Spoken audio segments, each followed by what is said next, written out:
अस्सलाम वालेकुम। अबरार रशीद आपकी खिदमत में एक मरतबा फिर हाजिर है और एक और अहम खबर है यूएई के हवाले से।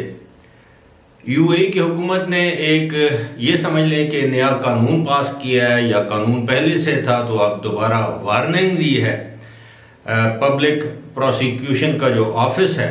वहाँ से एक वार्निंग जारी की गई है और इस वार्निंग के तहत यूएई में भीख मांगने वाले अफराद के लिए जुर्माने और सज़ा का ऐलान किया गया है। और ये जुर्माने की नोयत भी मुख्तलिफ है, सज़ा की नोयत भी मुख्तलिफ है। आम भीख मांगने वाले फ़र्द पर कोई भी शख्स जो भीख मांगता हुआ पकड़ा गया उस पर 5,000 दिरहम जुर्माना किया जाएगा, 3 महीने की उसको कैद की सज़ा भुगतना पड़ेगी। इसी के साथ साथ ऑर्गेनाइज्ड बेगिंग जिसे कहते हैं, बाकायदा एक मुनज़्ज़म तरीके से जो भीख मांगी जाती है उसके लिए अलग सज़ाएँ हैं। लेकिन पहले मैं ये बता दूं कि ये सज़ा मज़ीद सख्त हो सकती है, 6 महीने तक हो सकती है, इसके जुर्माना भी ज़्यादा हो सकता है। अगर कोई शख्स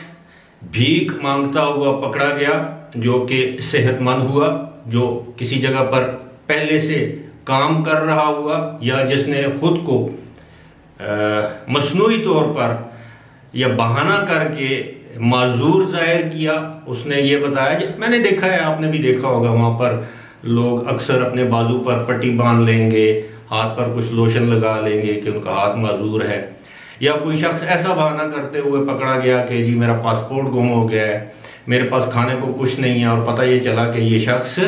हट्टा कट्टा है, इसके पास खाने को भी है, इसके पास रोजगार भी है, रहने के लिए जगह भी है, और ये भीख मांग रहा है।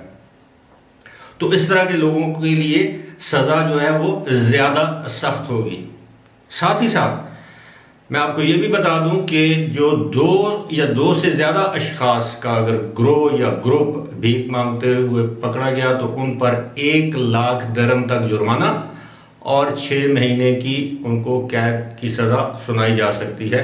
और एक सबसे जो अहम बात है वो ये, इस सज़ा के मुस्तहिक वो लोग भी ठहरेंगे जो लोग इस तरह के बेकारियों को स्पॉन्सर करके या उनको सहूलत देकर यूएई में बुलाते हैं, उनको अपने पास रखते हैं और विजिट वीज़े के दौरान उनसे भीख मंगवाते हैं या उनको भीख मांगने के लिए उनकी हौसला अफजाई करते हैं, यानी इनकरेज करते हैं। आपको याद होगा कि हाल ही में शारजा की पुलिस के चीफ ने अपनी हुकूमत से अपील की थी कि वो रमज़ान के महीने में विजिट वीज़ों पर पाबंदी आयद कर दे, क्योंकि बहुत बड़ी तादाद में जो लोग हैं वो रमज़ान के महीने में यहाँ आकर भीख मांगते हैं, जिसकी वजह से बहुत से मुआशी और समाजी मसाइल जन्म लेते हैं। अब ये पूरे यूएई में ये ऐलान किया गया है, और ख़ास तौर पर जो मसाजिद के बाहर। हाँ, एक चीज़ मैं भूल गया, उसमें ये भी है कि कोई शख्स अगर आपको ये कहे कि जी आप मुझे इतना चंदा दें, अतिया दें, खैरात दें तो मैं आपके घर आकर ये काम कर दूंगा, तो इसके लिए ना सिर्फ भीख मांगने वाले के लिए सज़ा है, बल्कि जो उसको चंदा, अतिया या भीख देगा वो भी सज़ा का मुस्तहिक ठहरेगा। अब एक चीज़ इसमें मैं और भी ऐड करता चलूं कि कोई भी शख्स अगर किसी ऐसे ऑर्गेनाइज्ड इदारे या बेकारी को चंदा देता है तो उससे भी पूछगछ होगी कि उसने ऐसा क्यों किया है, क्योंकि पता ये चला है कि एक स्टडी या एक रिपोर्ट के मुताबिक वहाँ पर भीख मांगने वाले जो लोग हैं, जब वो पकड़े गए तो पता ये चला कि उनके पास लाखों दिरहम हैं, उनके घरों में मौजूद हैं, उनके पास रिहाइश है, अदरवाइज अच्छा गुजर बसर होता है। लेकिन चूँकि रमज़ान के महीने में लोग वैसे भी खैरात देते हैं, ज़कात देते हैं, तो इस मौके से फ़ायदा उठाते हुए लोग बड़ी तादाद में वहाँ पर भीख मांगते हैं। और एक और चीज़ ये भी हो सकता है, आप किसी स्टोर पर जाएं और कोई शख्स आपको ये ऑफ़र करे कि जी आपका सामान मैं आपकी गाड़ी तक पहुँचाता हूँ, उसके एवज़ आप मुझे इतने पैसे दे दें, तो ये भी गैर कानूनी है दोनों के लिए, सामान लाने या ले जाने वाले के लिए भी और जिसका सामान है उसके लिए भी। यानी कानूनी तौर पर आपसे पूछताछ हो सकती है। असल सूरत हाल ये है कि वहाँ की हुकूमत भिखारियों को, क्योंकि मैं समझता हूँ कि भीख मांगना किसी लानत से कम नहीं है। हटे कट्टे लोग जो हैं वो वहाँ पर भीख मांगते हैं। शायद इसकी एक वजह ये भी है कि नौकरियाँ नहीं मिलती तो आप किस लिए दुबई में जाते हैं। लेकिन वहाँ पे चूँकि वहाँ की हुकूमत, यूएई की हुकूमत ये चाहती है कि यूएई को भिखारियों से पाक किया जाए, यहाँ पर ऐसी एनवायरनमेंट पैदा की जाए कि यहाँ पर जो गैर मुल्की लोग आते हैं वो अपने आप को महफूज से महफूज तर समझें। ऐसा ना हो कि वो ये एक वक्त ऐसा आए कि लोग ये समझें कि शायद यूएई और ख़ास तौर पर दुबई, अबू धाबी और शारजा ये भिखारियों के शहर हैं। और इसके अलावा एक ये भी वजह है, हमारे जो विजिट वीज़े बंद किए गए हैं उसकी एक बड़ी वजह ये भी है कि इन दिनों ख़ास तौर पर बड़ी तादाद में लोग भीख मांगने के लिए सीज़न, इसको वो सीज़न कहते हैं, वो या तो उम्रे पे जाते थे या फिर अब ज़ाहिर है 2 साल से उम्रा तो बंद है, तो अब ये उम्रे पर जाना भी एक बाकायदा एक प्रोफेशन है। बाकायदा एक मुनज़्ज़म तरीके से लोग उम्रे पर जाते थे और वहाँ से लाखों जो है वो रुपए कमा कर लाते थे, और उनको भेजने वाले लोग, उनको स्पॉन्सर करने वाले, ये पूरा एक माफिया है पूरी दुनिया में और ख़ास तौर पर मिडिल ईस्ट और पाकिस्तान में। अब चूंकि उम्रा बंद है